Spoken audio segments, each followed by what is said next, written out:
Hi guys, Doc here. and Lefty. Alrighty. So we are now on day 3 of Dragon Age. Um, we're still waiting to hear back from you guys about where you want us to travel. So I figure I could hit up some of the DLC, get that out of the way while you guys pick where you want us to head. Keep in mind there are three options for us to go. Technically four, but there's really only three. Mages, dwarves, and elves.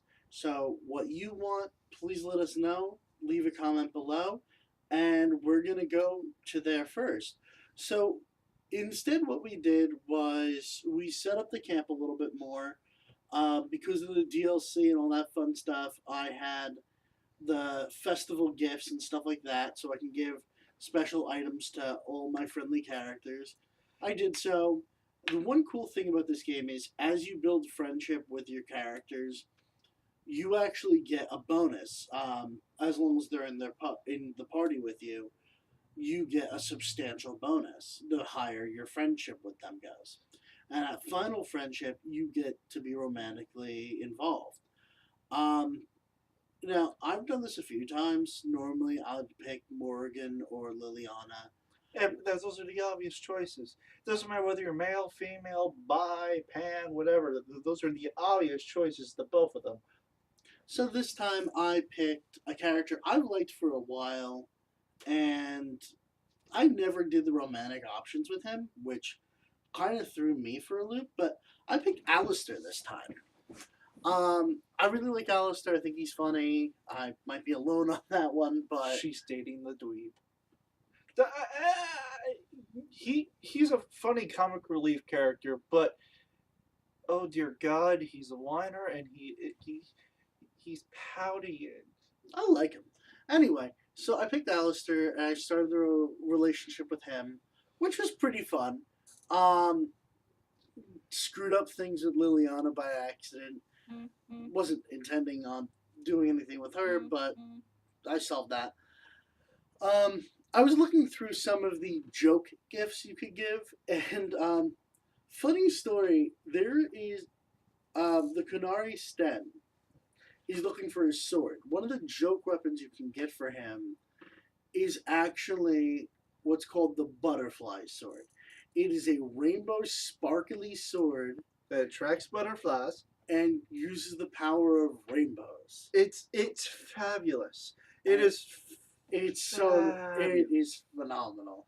And I'm looking at it laughing, and then I made this disturbing realization. It is so much better than anything else I could currently give him.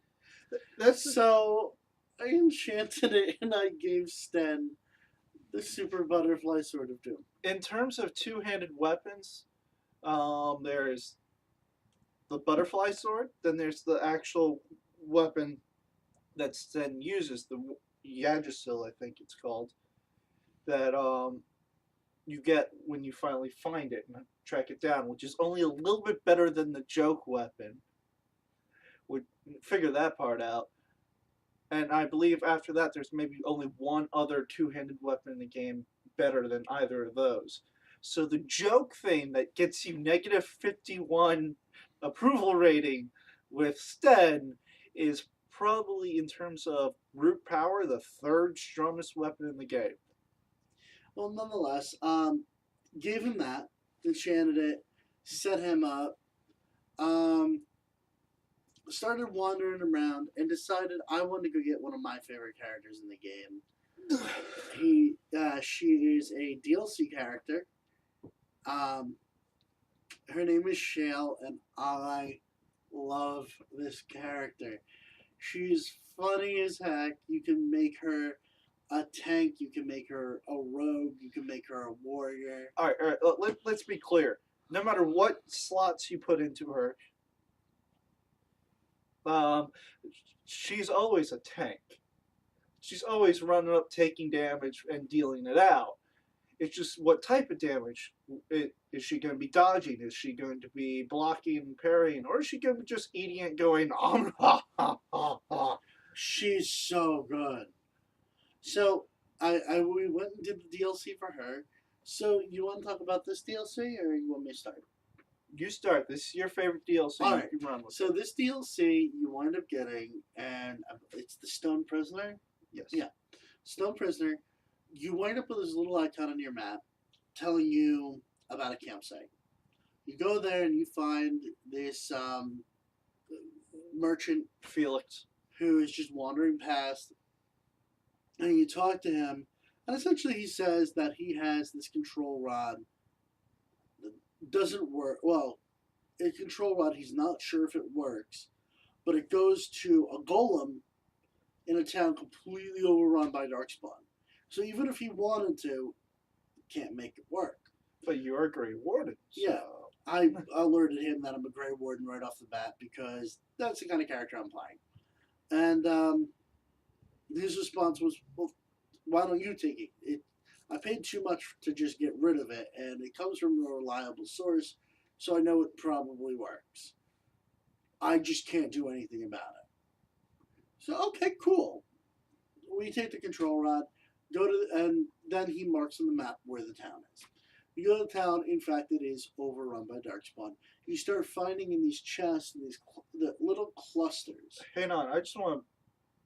I love how in the game, because they have to dial it down or anything. It's overrun by Darkspawn. There's a total of what, 10, 12? 20. No, there's 2 in the first area. It's 4 in the I'm on next. nightmare difficulty. It's just there's You walk for in. There some was, for a number that you were expecting to be overrun. I'm thinking like final fight sequence. Like here's a mass number. Here's a mass number. Here's a mass number. No, it's 2, 2, 4, 8. but nonetheless, you get in there, and there is a number of Darkspawn. You find couple cool things. You find out the village has been slaughtered, and you see this statue in the middle of the courtyard. Yeah, kind of pulling the oh god, staring up into the sky, completely confused, and well, not confused, but just standing there. So you go and try and use the rod. Rod doesn't work. Joy. Joyride? Yeah. You go for. You realize that there is a building you can go in. You go in there, and there's more crazy crap, more Darkspawn, more random other stuff. Demons. Dogs. No demons yet. Dogs, Darkspawn. Some civvies. Yeah, you get through there, and you find that there are 3 people left, or 4. There's people left. There's a handful of people left. You only interact with one. behind a shield.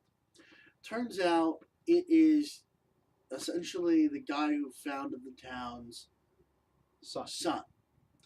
And he'd put the shield up because his father had this great laboratory and he knew of some of the defenses, and he managed to save a handful of people using that.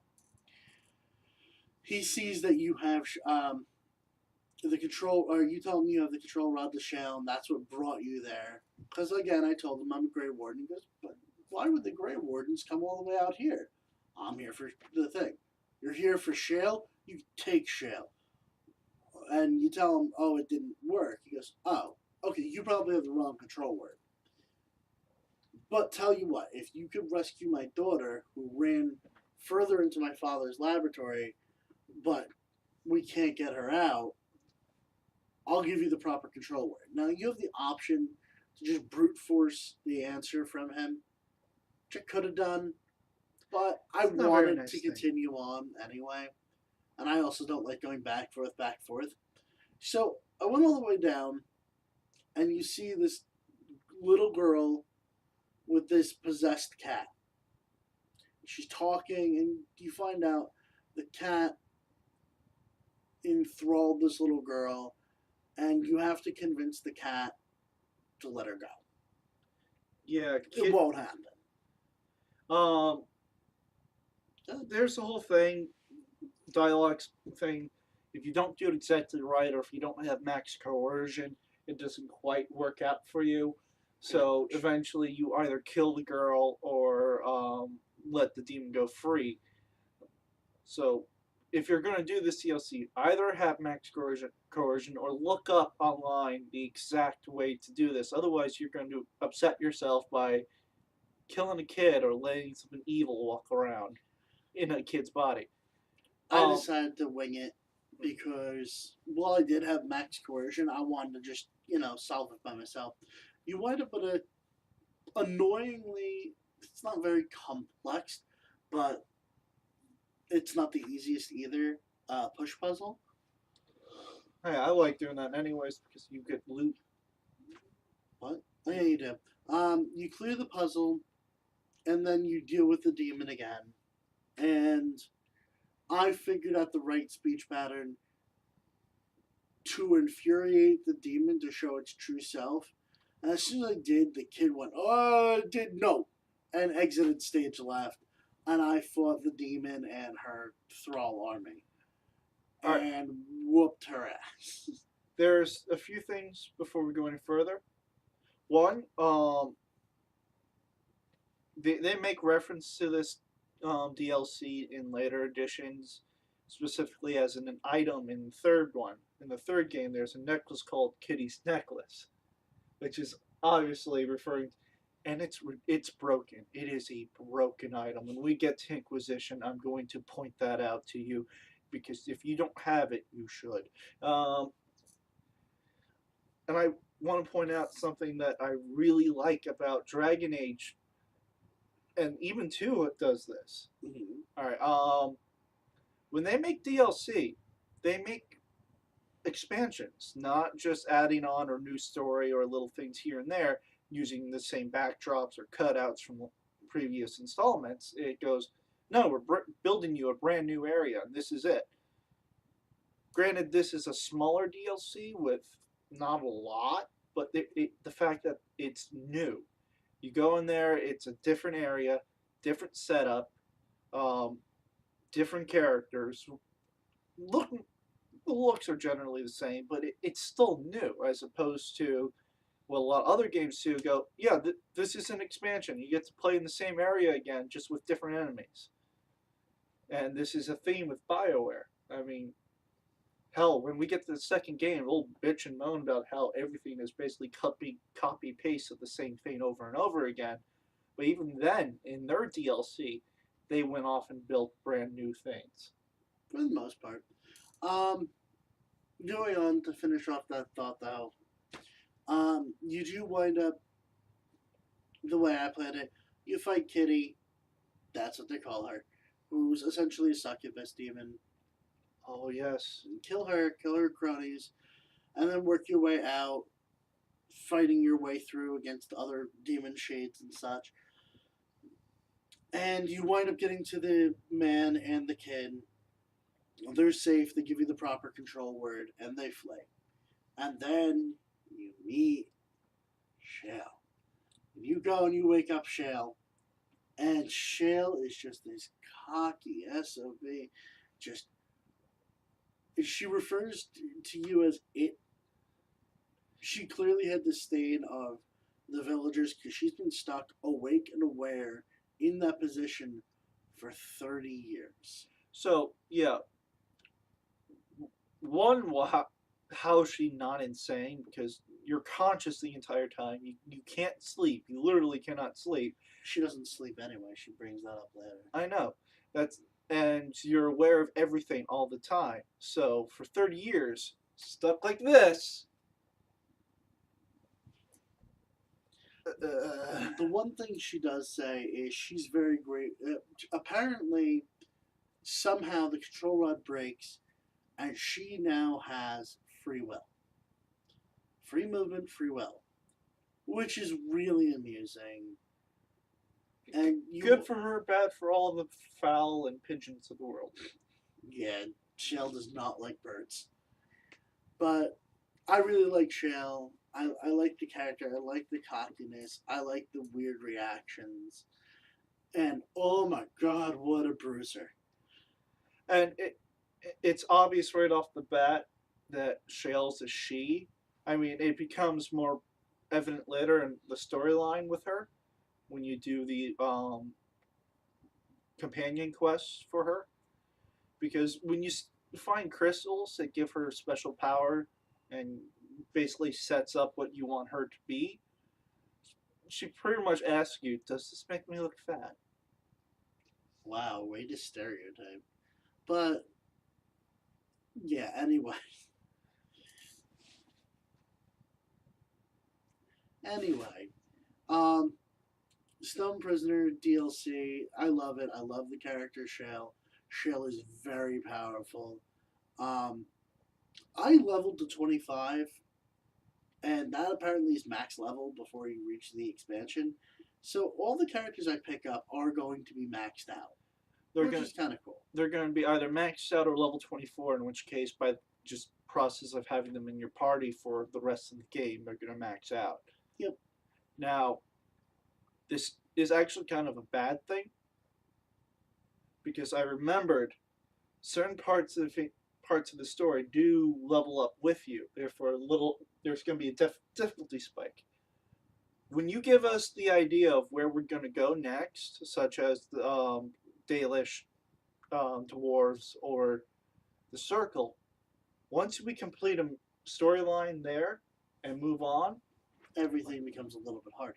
no, the next time we travel, it's going to start off with we're going to get interrupted in our travel by assassins sent by Logain, and they're your level.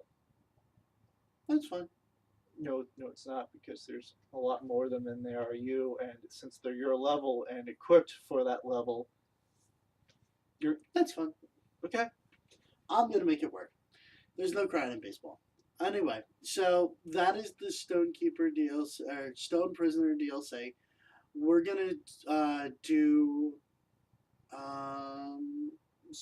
Soldier speak. yeah, we'll do Soldier's Peak now, and we'll let you know how it goes. We'll give you a review of that, give you a better idea of the DLC. Any comments, suggestions, different party you want to see me try?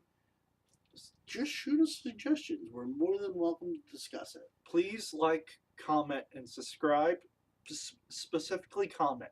Talk to us. Talk to us, people. We need social activity.